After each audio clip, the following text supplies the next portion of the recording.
At this point, hopefully I've uploaded the other video. I planned on just kind of doing a summary of my thoughts and opinions on Apple products. But after talking just about the Macs, that video ended up being close to 30 minutes long. So I didn't want to make a several hour long video talking about various products. So in this particular video, we're going to talk about the iPad. And just like with the Macs, there were two Macs that I thought were worth buying.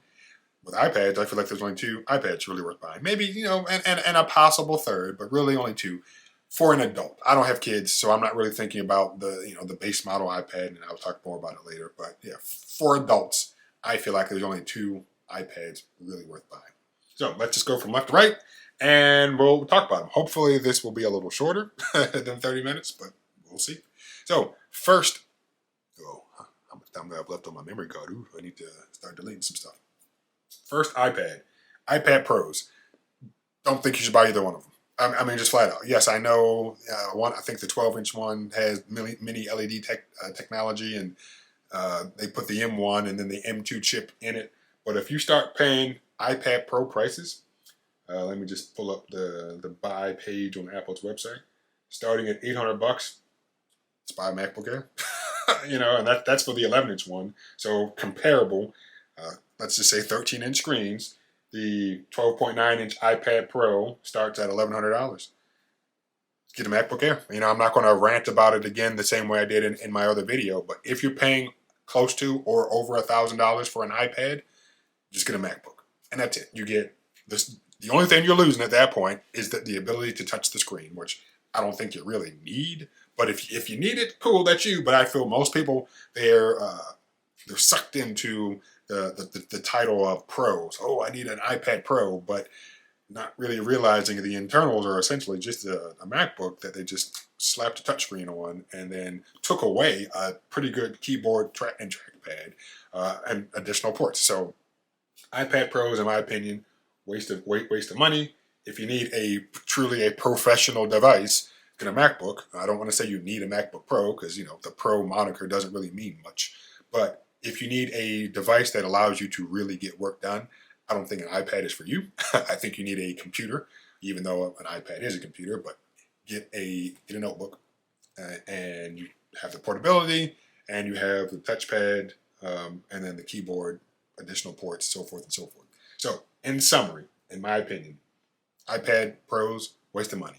Either screen size, doesn't matter. Don't waste your money. If you need a pro level device or if you need something to be productive, get a MacBook.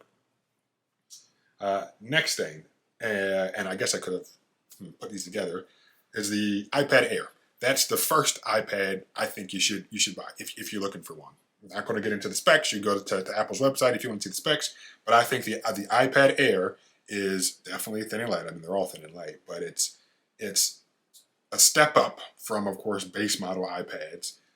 And I don't remember all the internal configurations, but you get that modern design. It's less than the iPad Pro. It starts at $600. Not bad, Screen size is comparable to that of the smaller iPad Pro, and obviously, as I've said before, if you need a pro level device, get a MacBook. So if you're getting an iPad, you shouldn't be using. I don't think you really need a pro level device, so then get an iPad Air. And I believe, they put the M1 chip in the iPad Air, so you even get the same chip. So regardless of the exact configuration and stuff like that, if you're really interested, of course, go to Apple's website. But in my opinion, the iPad Air is one of two iPads you should consider getting. I don't like talking about people behind their back. So if my roommate ever sees this is no shade at you. This is just my opinion. She recently purchased I believe the 11-inch, well, yes, I know, the 11-inch iPad Pro. And, she did ask my opinion before she bought it. And some people don't like being told what to do. So I definitely didn't say, you should do this. I just gave my opinion that for what you're going to be doing with it, which is mainly using it as an e-reader, the iPad Air is what you should get. But I think she, like many people, got sucked up with the Pro moniker. And she ended up buying an iPad Pro. Now, I will say, here is her old iPad that I actually purchased from her because she was going to trade it into Apple, and they were only going to give her, I think I paid her $240.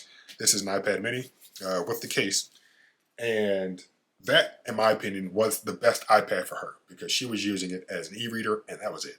And that was perfect. But I guess she wanted a bigger screen, so she went with the iPad Air. So just to recap, the iPad Air, in my opinion, is one of two iPads you should consider buying. Pro, too expensive. If you need a pro level device, go get a MacBook. The next iPad is a regular iPad. So just the base model iPad. Now, there is, I'm sure there are a bunch of thoughts and feelings about the base model iPad in general.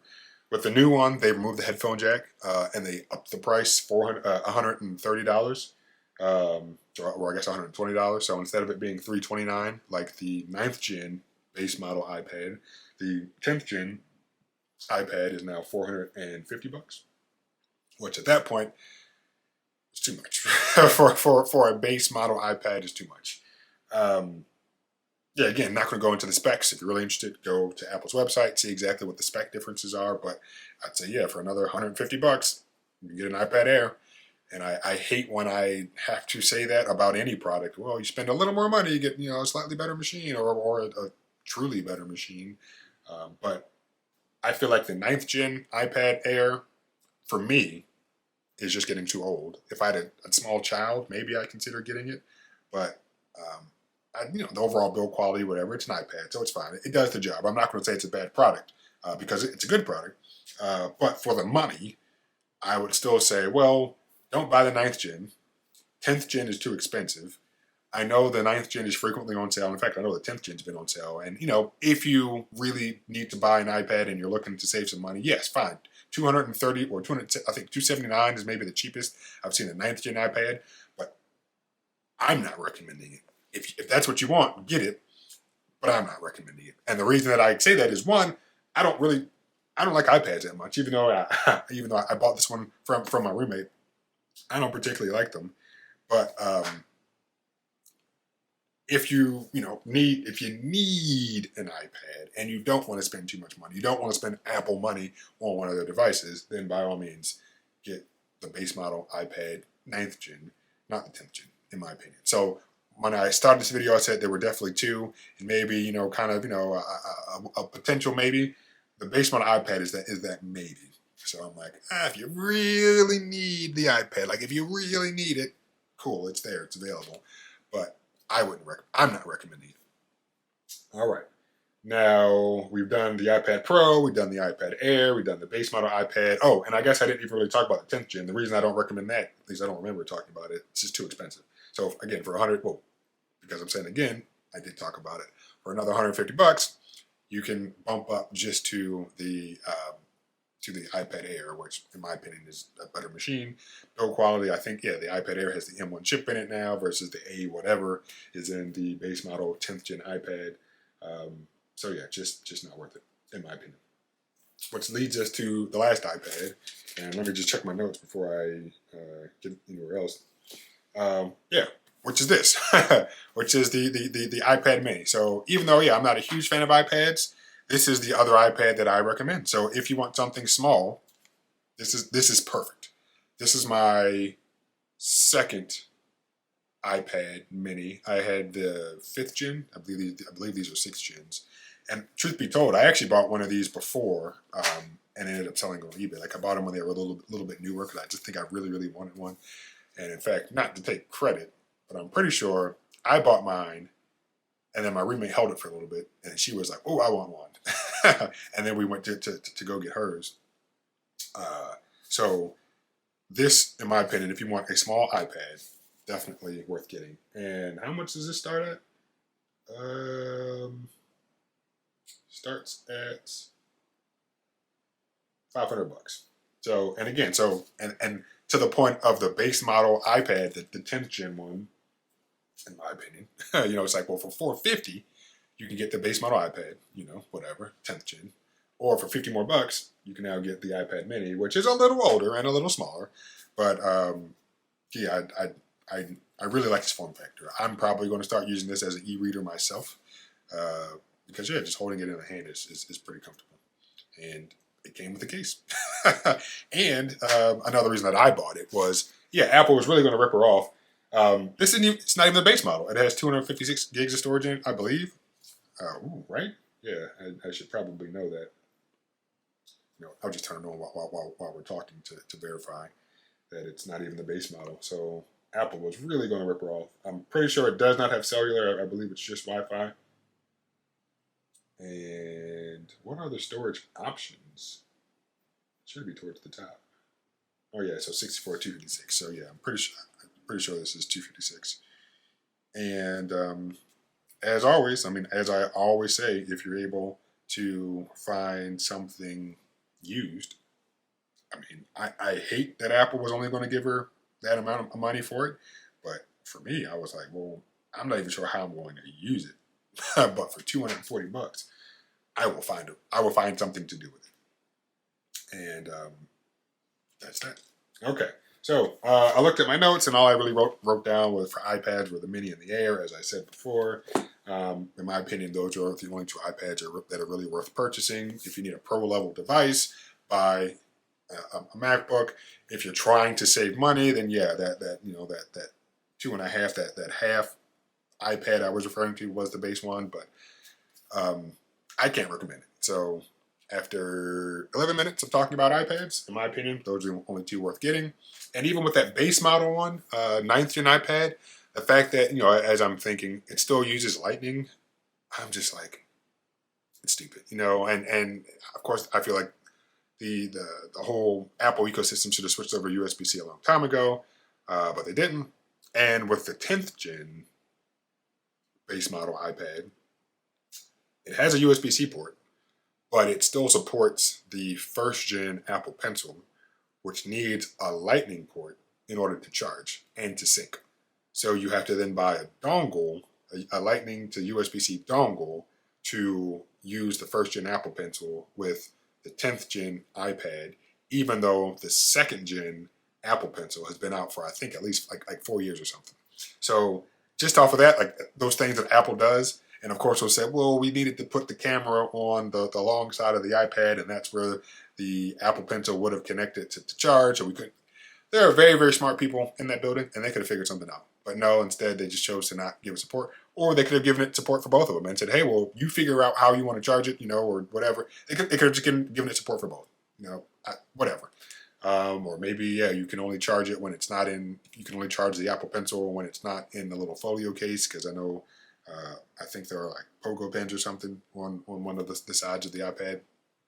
But in typical Apple fashion, they created a product, that Lightning to USB-C dongle, that's specific for the Apple Pencil, that just didn't need to exist.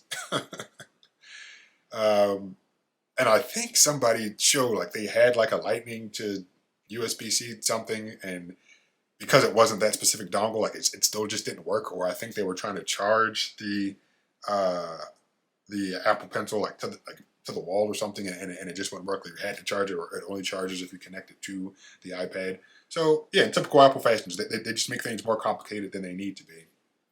And as a result of that, I'm still just like, yeah, I can't recommend that base model 10th gen iPad or 10th gen iPad at all. And as I keep thinking about it, so just still talking about that 10th gen iPad, which is, if you're willing to spend $450, you start adding accessories to it or storage. And let me go back while I'm still talking here. So for 10th gen, all right, so it starts at $450. We've established that. And at this point, I'm telling you, I cannot recommend this. But at this point, I think it's just a really, really bad purchase. So if we go to buy, again, starting at $450 with the base model storage of only 64 gigs of storage. So 64 gigs, we're starting at $450. If we went at 256, we bump that up to $600. $600, yes, you now have 256 gigs of storage, but it's still a base model iPad. And at that point, for that $600, I would have said, well, just go get an iPad Air. So then, let's just say let's say we bump it up to 256, because we're going to be productive with this base model, with this 10th gen regular iPad. Do we need cellular? No, we won't. We'll just stay Wi-Fi only. Still $600. Engraving's free, but we're not going to add it because I don't need it. Do I want an Apple Pencil? Sure, let's add an Apple Pencil. That's another $100. Okay, So now our price is $698. So we're approaching $700. Uh, well, it lets us know. If you own Apple Pencil First Gen, use this adapter to pair with iPad and charge. So we don't have to buy the adapter, but it gives us the option. So we're probably going to need it. That's another $9. Was it $9? Yeah, it was $9. Now we're talking about making this an actual workstation because we want to do work on it, which is why we got the 256 gigs of storage. So the keyboard folio, $250. English is what we have here. So now we're up to $956. Okay. I don't have anything to trade in, so that's that. And I could buy it outright or I could finance it. So $956 for a base entry-level 10th gen iPad. And when I say base, it's not base because we added the 256 gigs of storage. But to actually make it a laptop, it's $1,000. Just get a MacBook. At that point, we're just get a MacBook. And of course, that holds true for any of the other iPads. When you start adding accessories to it, I'd say lose the fact that you think you need a touchscreen and get a MacBook, and that's it. And then you get a full blown desktop operating system, and then of course the ports and everything else that comes along with that type of stuff. So, in summary, I think I've really beat this dead horse. The only iPads, in my opinion, that are worth purchasing: Mac Mini and the MacBook Air, and that's it. Anything else that's even a little bit cheaper or more expensive, don't waste your money. So I think that's it. And again, I know I said I thought I was going to be able to make one video to summarize my thoughts on all of Apple stuff, but I couldn't.